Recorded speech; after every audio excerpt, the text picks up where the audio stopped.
हेच विमानतळ आमचं फसवून घेतलेलं आहे। दिबा पाटील साहेबांचं नाव मिळू नये हे कोणी सांगितलेलं आहे?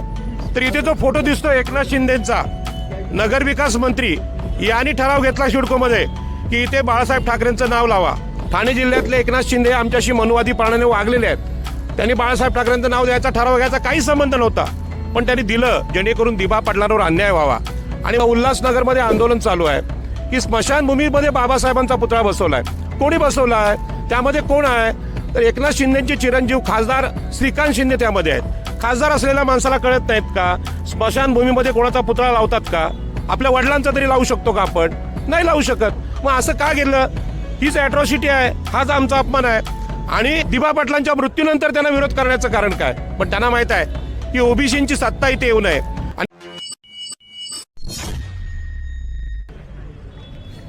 सर्वांना जय भीम। आजच्या या कार्यक्रमात मोठ्या संख्येने ठाणे, रायगड, पालघर इथून आलेले ओबीसी, SC, ST यांचं मी अभिनंदन करतो। त्यांच्यासाठी एकदा जोरात टाळ्या होऊ द्या, कलेक्टरपर्यंत टाळ्या गेल्या पाहिजेत। हा कार्यक्रम अत्यंत महत्त्वाचा आहे, याच्यावर आपण चांगला प्रचारसुद्धा केलेला आहे। आपल्याला कल्पना आहे की UGC कायदा काय आहे आणि UGC कायद्याला विरोध कोण करतायत।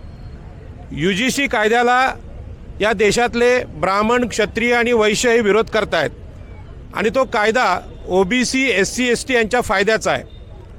आता आपल्याला कल्पना आहे की SC, ST भाऊ अगोदरपासून हे आंदोलन करतायत, परंतु OBCसाठी हा विषय नवीन आहे आणि या UGC कायद्यामध्ये OBCना सोबत घेतलेलं आहे की तुमच्यावर पण अन्याय होतो हे शासनाने मान्य केलेलं आहे। आणि म्हणून हे आजचं आंदोलन ठाणे जिल्ह्यासाठी अत्यंत क्रांतिकारी आंदोलन आहे। यामध्ये आदिवासी आहेत, आगरी आहेत, कोळी आहेत, भंडारी आहेत, कुणबी आहेत आणि आमचे आंबेडकरी भाऊ आहेत। श्यामदादा गायकवाड आहेत, सुरेशदादा अजून आलेले नाहीत। अनेक मान्यवर, अनुभवी, अभ्यासू लोक या आंदोलनामध्ये आहेत। आपल्याला खास करून या ठाणे, रायगड, कोकणामध्ये हा विषय समजावून सांगणं गरजेचं आहे, कारण आपल्या लोकांना खास करून OBCना आम्ही या वैदिक हिंदू धर्मानुसार शोषित आहोत, शूद्र आहोत, मागासवर्गीय आहोत हेच माहीत नाही। आणि ते सांगण्यासाठी खरं म्हणजे खूप सभा आपल्याला घ्याव्या लागतील, पत्रकार बांधवांना खूप कष्ट घ्यावे लागतील आणि म्हणून आपल्याला कमी दाखवण्याचं काम प्रत्येक वेळी होतं। या आंदोलनामध्ये ज्या मागण्या आहेत त्यामध्ये एक मागणी आहे की लोकनेते दिबा पाटील साहेबांचं नाव नवी मुंबई एअरपोर्टला लागावं। तर याची गोष्ट काय आहे की ठाणे, रायगड, पालघर, मुंबई हा सगळा कोकण आहे, हा OBC, आदिवासींचा, SC, STंचा आहे, हे सगळ्यांना माहीत आहे। आणि ती जमीन आहे विमानतळाची ही आमची आगरी, कोळी, कराड्यांची होती। ती जमीन आमच्याकडून फसवून घेतली गेली आणि हे आम्हाला हायकोर्टाने सांगितलं की 22.5% धोरण हे जमिनीची फसवणूक होती आणि 2013च्या कायद्याने जमिनी घेतल्या पाहिजेत। हेच विमानतळ आमचं फसवून घेतलेलं आहे। दिबा पाटील साहेबांचं नाव मिळू नये हे कोणी सांगितलेलं आहे? तर इथे जो फोटो दिसतो एकनाथ शिंदेचा, नगरविकास मंत्री यांनी ठराव घेतला शिडकोमध्ये की इथे बाळासाहेब ठाकरेंचं नाव लावा। आम्ही हिंदुहृदय सम्राट बाळासाहेब ठाकरेंचा आदर करतो, परंतु OBCच्या न्याय हक्काचा त्यांचा काडीचा संबंध नव्हता आणि नाही, हा संबंध आहे लोकनेते दिबा पाटलांचा। आणि म्हणून आमच्या वडिलांचं नाव या विमानतळाला लागावं असा आमचा आग्रह आहे। परंतु इथे मनुवाद आणला कोणी? आमचे भाऊ आता बोलले मनुवाद मनुवाद मनुवाद कोण आहे हो? मनुवाद या देशातले ब्राह्मण, क्षत्रिय, वैश्य आहेत। ठाणे जिल्ह्यातले एकनाथ शिंदे आमच्याशी मनवादीपणाने वागलेले आहेत। त्यांनी बाळासाहेब ठाकरेंचं नाव द्यायचा ठराव घ्यायचा काही संबंध नव्हता, पण त्यांनी दिलं जेणेकरून दिबा पाटलांवर अन्याय व्हावा। आणि म्हणून अशाच प्रकारची अपमान आमचं गावोगावात होत आहेत। आता उल्हासनगरमध्ये आंदोलन चालू आहे की स्मशानभूमीमध्ये बाबासाहेबांचा पुतळा बसवला आहे। कोणी बसवला आहे? त्यामध्ये कोण आहे? तर एकनाथ शिंदेचे चिरंजीव खासदार श्रीकांत शिंदे त्यामध्ये आहेत। खासदार असलेल्या माणसाला कळत नाहीत का स्मशानभूमीमध्ये कोणाचा पुतळा लावतात का? आपल्या वडिलांचा तरी लावू शकतो का आपण?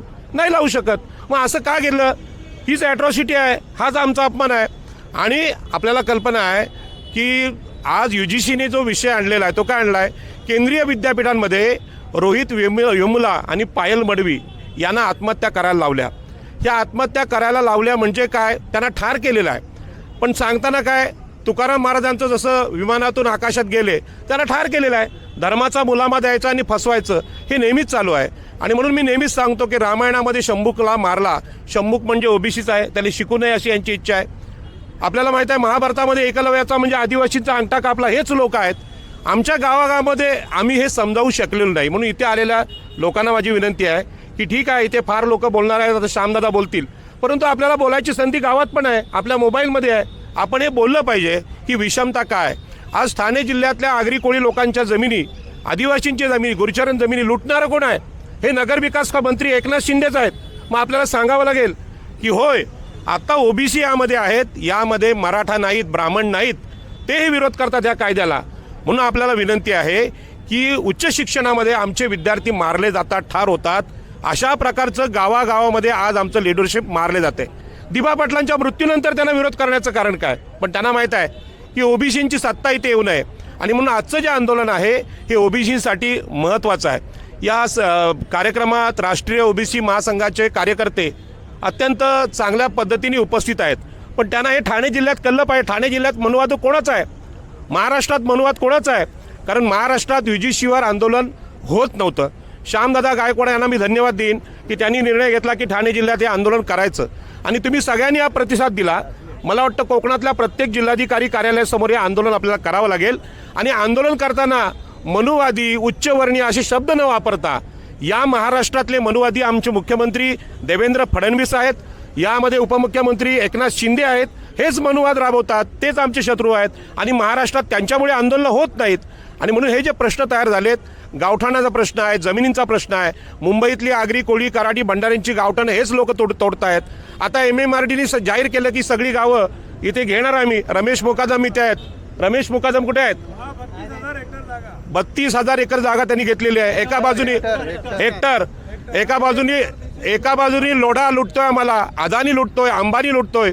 अदानीचं एअरपोर्ट झालंय. भांडवलदार इथे आपल्या काकांनी एका प्रश्न केला की खाजगीकरण रद्द करा आणि हे काय नोकरवरती सुरू करा, अशी त्यांची मागणी आहे. परंतु हे भांडवलदारांचं सरकार आहे, आणि म्हणून इथे बोलण्यासारखं खूप आहे. याच्या नंतरचे कार्यक्रम अत्यंत नियोजनपूर्वक आम्ही करू, कारण का तुमचा जो प्रतिसाद आहे तो अतिशय उत्तम आहे. दादा, मी धन्यवाद देतो आपल्या लोकप्रियतेला. आपण लोकांच्या हृदयावर बसलेले सम्राट आहात आणि मला तुमचा अभिमान आहे. पण आता जे ठाणे जिल्ह्यात चालू आहे ती जमिनींची प्रचंड लूट चालू आहे, आणि पश्चिम महाराष्ट्रातली विषमता या ठाणे जिल्ह्यात येऊ पाहते. त्यांना आमचा विरोध आहे, आणि विरोध समतेसाठी आहे. आम्ही त्यांचा तिरस्कार करत नाही. भगवान बुद्धांनी अशा प्रकारचा तिरस्कार करायला सांगितलं नाही. तुम्ही आमचे भाऊच आहात, पण तुम्ही जर सगळं आमची घरं दारं गावठाणं लुटत असेल तर निश्चित विरोध होणार, आणि तो जोराचा विरोध होणार. आणि आपल्याला खात्रीने सांगतोय की नवी मुंबई, ठाणे, रायगड, पनवेल इथला भूमिपुत्र आता जागा झालेला आहे. आम्हाला मराठी कोण आणि मराठा कोण यातला फरक कळायला लागला आहे. ओबीसी कोण आणि मराठा कोण यातला पण फरक कळायला लागला आहे. आणि ब्राह्मण कोण, खोत कोण हे तर बाबासाहेब आंबेडकरांनी आम्हाला अगोदर पण सांगितलं आहे. आपल्याला विनंती आहे की हा विषय आपण सर्वांपर्यंत, गावखेड्यापर्यंत न्या. हा कार्यक्रम हा आदर्शाची सुरुवात आहे. गावागावात, आदिवासी पाड्यात आपण हे कार्यक्रम नेऊ, आणि जेवढी आदिवासी गावठाणं आहेत ही संरक्षित करण्याचं आंदोलन आपण केलं पाहिजे. मला माहीत आहे सगळ्यात जास्त फसवलं जातं आदिवासींना, SC STना. आमच्या जमिनी घेत आहेत ते हेच लोक. आणि हे प्रमाण इतकं भयानक आहे की इथल्या श्रीकांत शिंदे खासदारांनी चक्क बाबासाहेबांचं पुतळा तुम्ही स्मशानभूमीत बांधलात. याच्यापेक्षा अपमान कुठला असेल? म्हणजे हे कळत नसेल तर अशा माणसाला खासदारकीतून खाली खेचायची आणि त्याच्याविरुद्ध निवडणुका लढायची आमची तयारी असली पाहिजे, असं मला वाटतं. पुन्हा एकदा सगळ्यांना धन्यवाद देतो, आणि हे आंदोलन घराघरात पोहोचवा अशी आपल्याला विनंती आहे. UGC कायदा लागू करा.